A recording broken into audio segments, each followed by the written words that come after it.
in addition to getting the opinions of all the experts who are here presenting at ECTRIMS, I think it's important to get the perspective of someone who's living with MS. And I'm very fortunate that Kristine Werner Ozug, somebody who is part of the Real Talk MS team, is here. She's been at the conference from the beginning.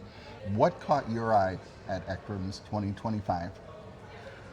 I'm going to say the first thing I'd like to share is that I realized in the kind of wrap-up session that they do at the end that there was over 9,600 attendees, over 200 faculty, and over 100 countries were represented at this year's ECTRIMS, which I think is fabulous.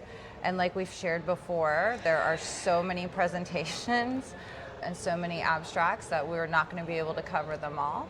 But I would like to try to tell you all what I think is important and what caught my interest.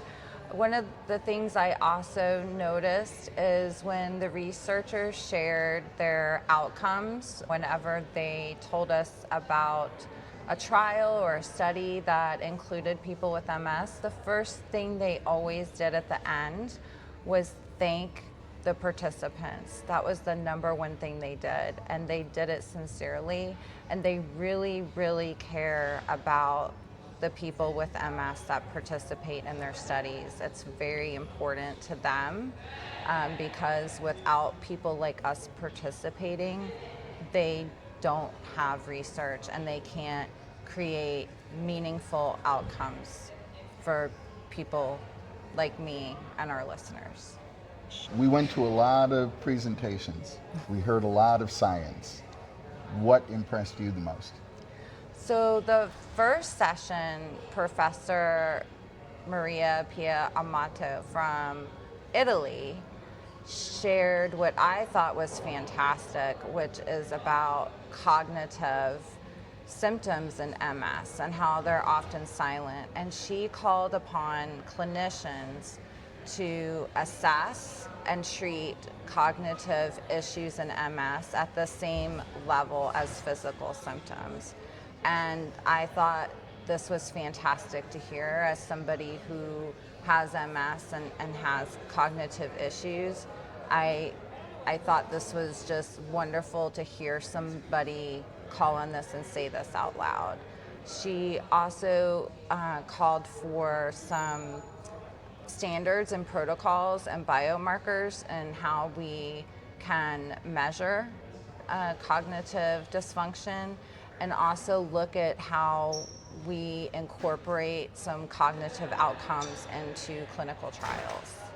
So this was really exciting for me. And I think the people who put the program together realized how important this topic was because it was the very first presentation for that everyone heard. So they gave it the spotlight. Yes, they did. It was great. It was great to hear, and it received a lot of really good feedback.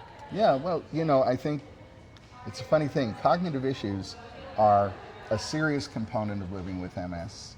They are almost as prevalent as fatigue, and yet they don't get the same attention paid in research, and as Maria Pia pointed out, they don't get the same attention paid in the clinic. They're barely there when you think about when a neurologist assesses a patient and assigns them an EDSS score. Cognitive is almost an afterthought, and yet that can be such a disabling bundle of symptoms. It ought to get the attention they finally paid to it this year. So I was glad to see that. What else did you see? So there were a couple of other things I heard that were really interesting to me, just to geek out a little bit on some AI or large language models. We heard a presentation from Professor Sergio Baronzini, who is kind of, one of our favorites. And I'll just give a brief highlight of it because it is very detailed, but he's using a large language model that he developed to synthesize large amounts of data. And what he's doing is trying to assess not only MS prognostics or like genetic risk, but also severity of progression. And I thought that was really, really neat. And then on the same vein, talking about MS genetics and MS risk, we also talked with Professor Lars Fugger, who, a little bit ago, and people might have heard about this, he and his team published a study about MS genes and ancient DNA from Northern Europe, which was traced back to the steppe migration, steppe ancestry, and a tribe called the Yamanas, which were herders. And the gene allele that they discovered accounts for about a third of the MS genetic risk. But Professor Fugger also said that that's not all. There's also environmental and lifestyle factors that go along with it, which those combined are called epigenetics. So yes, if a person has this gene allele, yes, your risk is higher, but there are lifestyle changes and factors that we take into account and things that you can change. And so in that same vein, I did hear something that was pretty interesting from an expert that was there, and I think you overheard this too, that there was a presentation showing exercise does have neuroprotective benefits. And everyone keeps talking about when are we going to get neuroprotection? Well, we have it. And so when we hear exercise, and I know people living with MS kind of cringe, it can mean all sorts of things.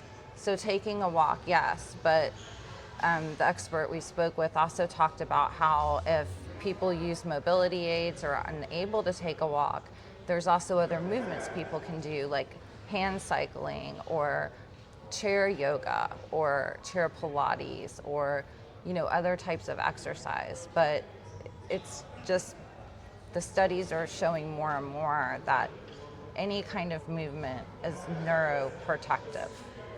So that was really exciting for me to share. So if you're watching and you just got that message and you want to figure out what might be a good kind of physical activity that you can do no matter what level of ability you currently have, go to the National MS Society's website, because they actually have videos that demonstrate physical activity at every level of ability. And so it's an easy way to get started on doing something that not only is going to make you feel better, but at the same time is going to actually provide some level of neuroprotection.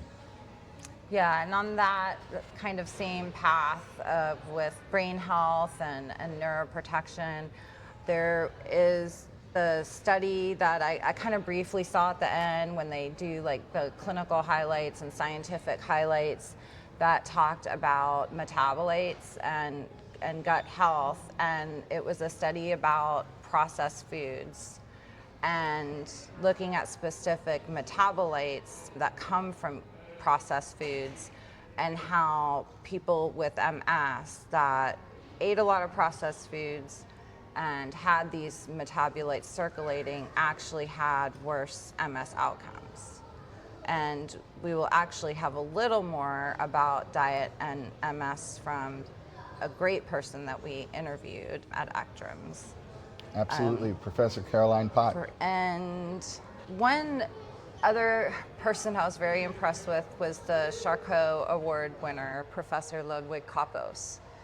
And he has 40 years of experience in MS research.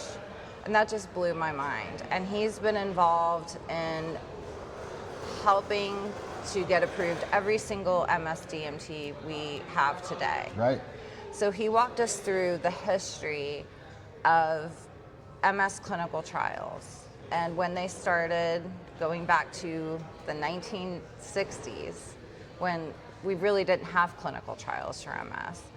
And then how we started defining them and getting more precise about how we do them today. And then he walked us through the challenges today as he sees them. And one of the challenges he sees right now, because of the landscape and everything's changing so fast, is he feels we need a standard definition of PIRA. Because, well, PIRA. there's a lot of different definitions of PIRA, which is progression independent of relapse activity. Right, and just to give you a quick introduction to progression independent of relapse activity, what scientists have discovered is that what they thought relapses tend to make disease progression happen. They're finding that although that's true, that's not where the majority of progression comes from. It's actually occurring when there is no relapse. It's occurring sort of on an ongoing basis at some speed, for some people very, very slowly, for some people unfortunately much more quickly. But the point is that once you identify this new enemy here that needs to be neutralized, there's a lot of scientific attention paid to it. So progression independent of relapse activity is definitely a hot button, if not the hot button, research issue of the year. Yes, and he also mentioned, because of that, our current high efficacy therapies do a great job of reducing relapses and that kind of focal inflammation activity, but we need therapies to address just what you were talking about, which is that kind of slow, silent progression, and address that pathology. And he also sees that as a challenge.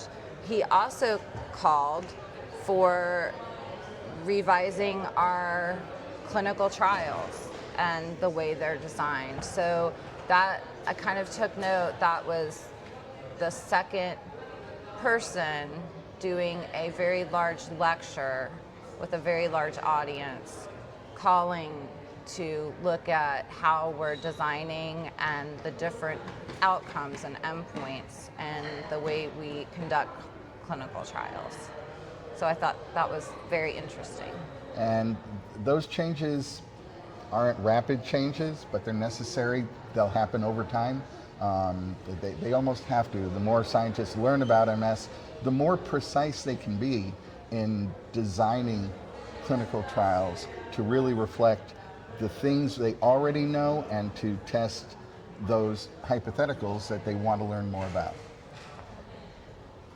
Well, I appreciate you sharing your perspective on what caught your eye, what was important. We're going to have a lot of ECTRIMS coverage coming up over the next couple of weeks. Yes. So I hope you all want to catch some of that. But this will give you a taste of what you're in store for.